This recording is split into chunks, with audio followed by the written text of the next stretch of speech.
جب سے MQM ان کے گھر گئی ہے رائے ونڈ. جی جی. اب وہ کہہ رہے ہیں کہ ہمیں لاڈلا بنائے, لیکن کیوں لاڈلا بنائے؟ کوئی بھائی مسئلہ یہ ہے کہ 15 سال سے تقریباً سندھ میں ان کی حکومت ہے بلاول بھٹو کی, تو وہاں کیا کارکردگی ہے؟ اس کارکردگی کی بنیاد پر وہ پورا پاکستان میں الیکشن لڑنا چاہ رہے ہیں, جیتنا چاہ رہے ہیں, تو یہ ایک ناممکن سا بات ہے. اس کارکردگی کو اگر بنیاد پر اگر وہ الیکشن لڑیں گے تو میرے خیال میں ہمارے عوام اتنے بھی بیوقوف نہیں ہے کہ وہ انہیں ووٹ دے دیں. ایک بات. دوسری بات یہ ہے کہ لیبل پلینگ فیلڈ یہ ہے کہ آپ لے آئیں امیدوار پورے پاکستان سے, 400 صوبوں سے قومی اسمبلی کے امیدوار پورے کریں, 340 امیدوار آپ کے پاس ہیں, تو میدان میں اتاریں. تو ہمارا جو خیال ہے, جو ہمیں سمجھ آ رہی ہے کہ پیپلز پارٹی کے پاس پنجاب میں تو مکمل امیدوار ہی نہیں ہے, اسی طرح KP میں ان کے پاس مکمل حلقوں میں امیدوار نہیں ہے, بلوچستان کی بھی یہ صورتحال ہے. اب ان کی پشاور میں کل ان کے ایک بڑے رہنما تھے وہ جو ارباب عالمگیر اور ان کی اہلیہ آسما عالمگیر, وہ بھی ان کو چھوڑ گئے تھے, اس پارٹی کو خیر آباد کے گئے, تو لوگ انہیں چھوڑ رہے ہیں. جب ان کے پاس امیدوار ہوں گے, کوئی الیکشن لڑنے والے ہوں گے, پھر بات ہوگی کہ آپ کو موقع دیا جائے. جس جماعت کے پاس امیدوار نہ پورے ہوں وہ کیسے دعویٰ کرے گی کہ اسے موقع دیا جائے؟ ہاں, یہ تو پہلی بات ہے کہ پہلے جو آپ کے پاس جو ہے وہ امیدوار تو پورے ہونے چاہیے, اس کے بعد دیکھا جائے گا کہ کون جو ہے وہ الیکشن جیتتا ہے یا ہارتا ہے, یہ تو بعد کی بات ہے. لیکن جو سب سے پہلے ہے وہ تو یہی ہے کہ جو امیدوار ہیں وہ پنجاب ہو یا سندھ ہو یا بلوچستان ہو, وہاں پر پورے ہونے چاہیے. تو اس حوالے سے آپ کی بات بالکل صحیح ہے کہ امیدوار جو ہے ان کے پاس نہیں ہے. لیکن دوسری طرف آپ نے دیکھا کہ جو امریکہ اور برطانیہ کے سفیر ہیں, جو امریکہ اور برطانیہ کے سفیر ہیں, جی بالکل, جو عمر فاروق صاحب امریکہ اور برطانیہ کے جو سفیر ہیں, انہوں نے میاں نواز شریف سے بھی ملاقات کی, جہانگیر خان ترین سے بھی ملاقات کی, اور کچھ اطلاعات ہیں کہ انہوں نے جیل میں عمران خان سے بھی ملاقاتیں کی ہیں. تو کیا ان کی ملاقاتوں کا کیا مقصد ہے؟ کوئی جو آنے والی حکومت ہے اس حوالے سے کوئی اپنی اسٹریٹجی بنا رہے ہیں, یا کوئی پالیسی کہ کیا آپ پالیسی دیں گے, یا کس حوالے سے یہ ملاقاتیں, آپ کے پاس کیا اطلاعات ہیں؟ دیکھیں جی, یہ آصف صاحب کے جو بین کے ممالک کے سفراء کسی بھی ملک کا, ہمارے کسی اور ملک میں ہوئے, تو ان کی کوشش ہوتی ہے کہ اس ملک میں جو تبدیلی آ رہی ہے, اس ملک میں جو متوقع حکومتیں آ رہی ہیں, یا کوئی وزیر اعظم کے لیے سامنے آ رہا ہے, یا وہ اپنے ان کے انالیسز ہوتے ہیں, اپنے تجزیے ہوتے ہیں, اپنی رپورٹس ہوتی ہیں ان ممالک کی, تو وہ اس حوالے سے اپنے تعلقات کو دیکھتے ہیں, ان حکومتوں کے ساتھ بناتے ہیں, پھر وہ رپورٹس بھیجتے ہیں اپنے ملکوں میں.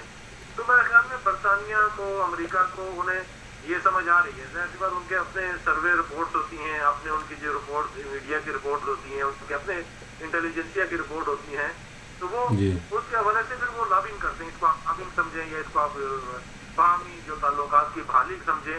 تو وہ جو ایک تو یہ ہے کہ جو بڑی جو عالمی طاقتیں ہیں وہ یہ بھی سمجھنا چاہ رہی ہیں کہ جو متوقع جماعت جیت رہی ہے الیکشن, اس کے پاس پلان کیا ہے, وہ کیا کر رہے گی ملک کے ساتھ, کیا انٹرنیشنل دنیا کے ساتھ وہ سمیل کرتے ہیں, کوشش کرتے ہیں کھوج لگانے کی کہ انہیں کوئی خبر مل جائے, انہیں کوئی پتہ چلے کہ کیا فلانی بن رہی ہے. تو نواز شریف جو پچھلے جو ان کی انٹری ہوئی ابھی حالیہ, اس کے بعد کافی سارے سفراء جو ہے وہ ان سے ملاقاتوں کے لیے رابطہ میں تھے, اور یہ بڑی خبر تھی اسلام آباد میں کہ جو سفراء ہیں وہ نواز شریف سے رابطے میں کر رہے ہیں, ان سے ملاقات کے لیے ٹائم مانگ رہے.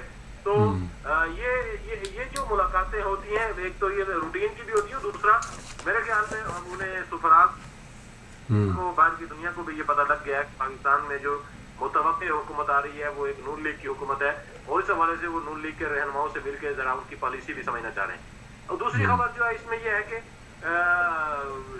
امریکی وفد کی ایک اطلاعات ہے کہ کوئی وفد جیل میں عمران خان سے ملا ہے, اور اگرچہ پنجاب حکومت اس کی تردید کر رہی ہے, لیکن ذرائع اس پہ اصرار کر رہے ہیں کہ کوئی ملاقات ہوئی ہے. اب اس میں عجیب تماشا آپ یہ دیکھیں کہ PTI نے امریکی سفیر کی نواز شریف سے ملنے پہ بڑا احتجاج کیا, اور پورا ایک پریس ریلیز جاری کیا. اس نے کہا کہ یہ امریکی جو سفیر ہے وہ ایک نااہل شخص کو جا کے ملا ہے اور یہ ہمارے ملک کی اندرونی معاملات میں مداخلت ہے. اور جو وفد امریکی کا وفد جو پی ٹی آئی کے رہنما کو جیل میں ملا ہے اس سے وہ مکمل خاموش ہے. اور برطانوی جو سفیر ملا ہے نواز شریف کو, اس سے پی ٹی آئی نے کوئی بیان ہی نہیں جاری کیا.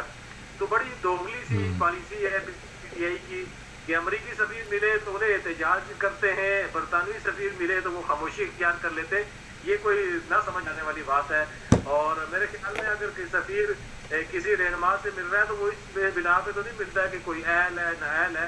وہ تو ایک سیاسی رہنما کے طور پہ ان سے مل رہا ہے اور وہ دیکھ رہا ہے کہ کس کی عوام میں پذیرائی ہے یا وہ اپنی جماعت کو کیسے لیڈ کر رہا ہے. تو ان کے لیے تو یہ سارے برابر ہیں. اگر وہ نواز شریف کو وہاں اگر ریمنڈ میں مل رہے ہیں تو عمران خان کو جو امریکی وفد جیل میں مل رہا ہے تو وہ تو ایک مجرم کو مل رہا ہے. تو وہاں وہ خاموشی اختیار کیے ہوئے ہیں. تو یہ پی ٹی آئی کی پرانا طریقہ ہے واردات کا کہ وہ ایک دم سے جو وہ یہ کہہ رہے ہیں کہ جس دن وہ یہ کہہ رہے ہیں کہ عمران خان نے جو بیان دیا ہے کہ اگر یا مجھے وہ جو سائفر والے کیس میں یا انصاف نہ ملا تو میں ڈونلڈ لو کے خلاف امریکہ کی عدالت میں جاؤں گا. وہ کہہ رہے ہیں کہ اس دن سے امریکن سفیر جو ہے ان کو ہاتھ پہ پڑ گئے ہیں, وہ جو ہے اس لیے ملاقاتیں کر رہے ہیں. یہ بہت ہی مزہ کا خیز بات ہے. میرے خیال میں کہ انہوں نے تو وہاں فرم ہائر کی ہوئی ہے, ان کے لوگ بھی وہاں موجود ہیں, بلکہ ان کے سابق معاون خصوصی شہباز گل امریکہ میں موجود ہے. تو وہ انہوں نے اتنی دیر کیوں لگائی؟ وہ تو انہیں مقدمہ کر دینا چاہیے تھا اس وقت تک, اور وہ لوگ کو تو اس وقت تک انہیں تختہ دار سے لٹکا دینا چاہیے تھا. ویسے بڑی عجیب مزہ کا خیز ان کی پالیسیاں ہیں, اور وہ اپنے کارکنوں کو مطلب ان کے جذبات سے کھیلتے رہتے ہیں اور اس طرح کے بیانات دیتے ہیں جس سے ان کے کارکن کو پھر کچھ عرصے تک اس بیان کو لے کے وہ پھر سوشل میڈیا پہ وائرل کرتے رہتے ہیں اور پروپیگنڈا کرتے رہتے ہیں, حالانکہ اس کا حقائق کی دنیا سے کوئی تعلق نہیں ہوتا. جس طرح کل ایک پروپیگنڈا چل رہا تھا کہ نون لیگ کے جو جنگ میں ایک سابق عہدیدار تھے, یہ بھی میں کچھ اطلاعات ہیں کہ یہ بھی ایک پروپیگنڈا تھا, کوئی ان کی ذاتی ناراضگی چل رہی تھی. جو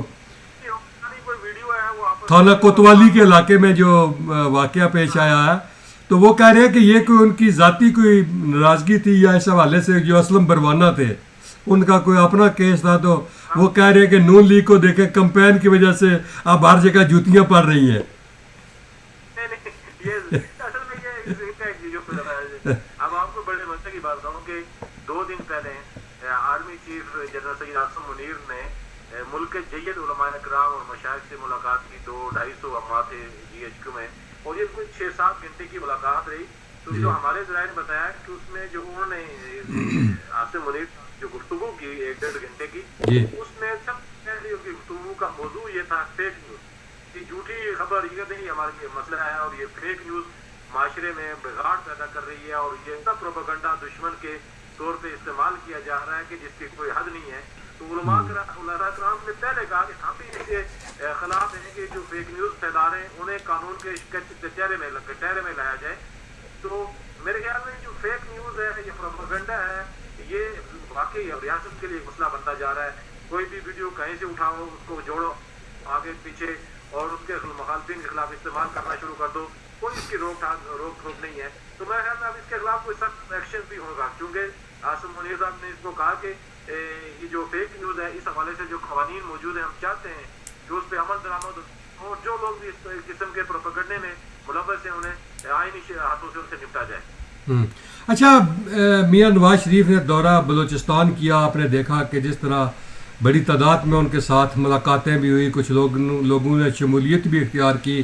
کیا جو آئندہ حکومت بننے جا رہی ہے وہ نون لیگ کی حکومت ہوگی بلوچستان میں؟